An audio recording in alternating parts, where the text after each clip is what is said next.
Assalamualaikum warahmatullahi wabarakatuh.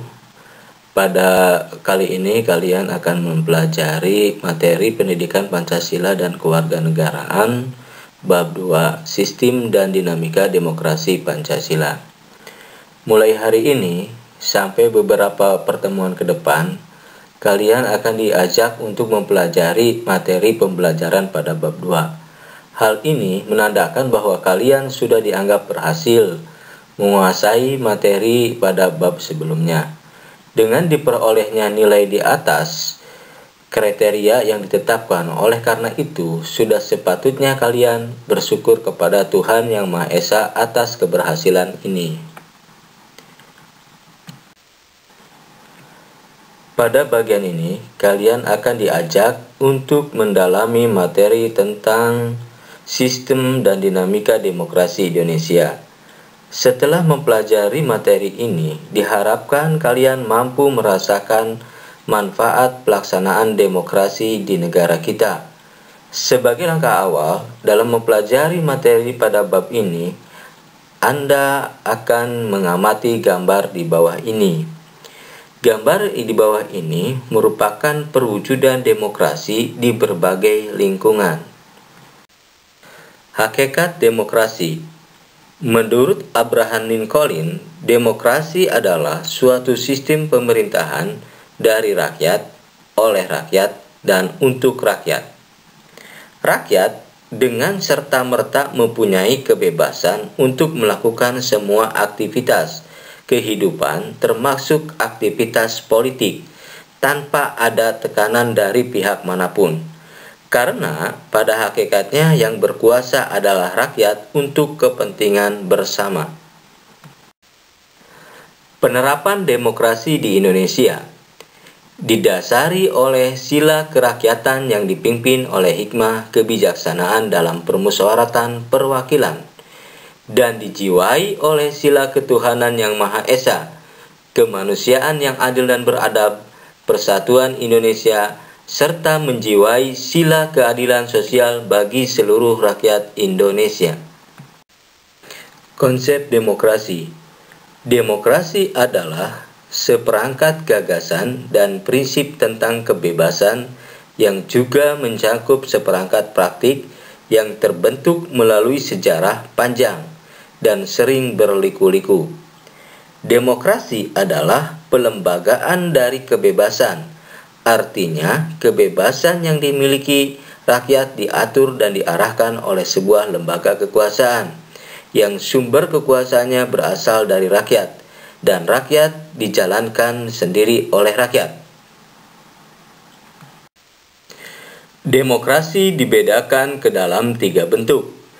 Demokrasi formal, yaitu suatu demokrasi yang menjunjung tinggi persamaan dalam bidang politik, tanpa disertai upaya untuk mengurangi atau menghilangkan kesenjangan dalam bidang ekonomi. Bentuk demokrasi ini dianut oleh negara-negara liberal. Demokrasi material, yaitu demokrasi yang dititikberatkan pada upaya menghilangkan perbedaan dalam bidang ekonomi, sedangkan persamaan dalam bidang politik kurang diperhatikan, bahkan kadang-kadang dihilangkan. Bentuk demokrasi ini dianut oleh negara-negara komunis.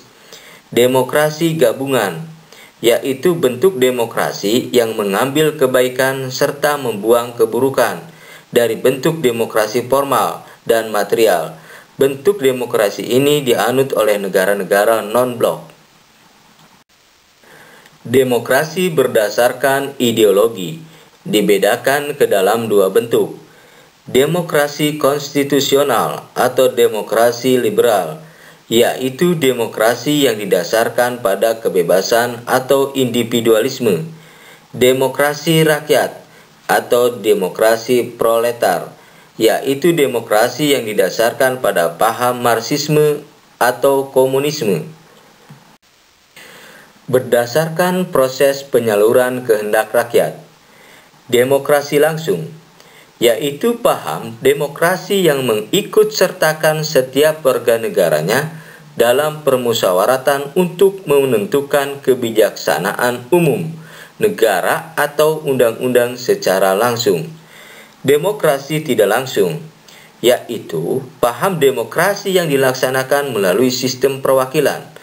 Penerapan demokrasi seperti ini berkaitan dengan kenyataan suatu negara yang jumlah penduduknya semakin banyak, wilayahnya semakin luas, dan permasalahannya yang dihadapi semakin rumit dan kompleks. Prinsip-prinsip demokrasi. 1. Menyelesaikan perselisihan dengan damai dan secara melembaga. 2. Menjamin terselenggaranya perubahan secara damai dalam suatu masyarakat yang sedang berubah. 3. Menyelenggarakan pergantian pimpinan secara teratur. 4. Membatasi pemakaian kekerasan sampai minimum. 5. Mengakui serta menganggap wajar adanya keanekaragaman. 6. Menjamin tegaknya keadilan. Berbudaya demokrasi apabila kedaulatan rakyat. Pemerintah berdasarkan persetujuan dari yang diperintah. Kekuasaan mayoritas, hak-hak minoritas, jaminan hak-hak asasi manusia, pemilihan yang bebas dan jujur, persamaan di depan hukum, proses hukum yang wajar, pembatasan pemerintah secara konstitusional, pluralisme sosial, ekonomi, dan politik, nilai-nilai toleransi, pragmatisme, kerjasama, dan mufakat. Terima kasih, mudah-mudahan pembelajaran hari ini bermanfaat.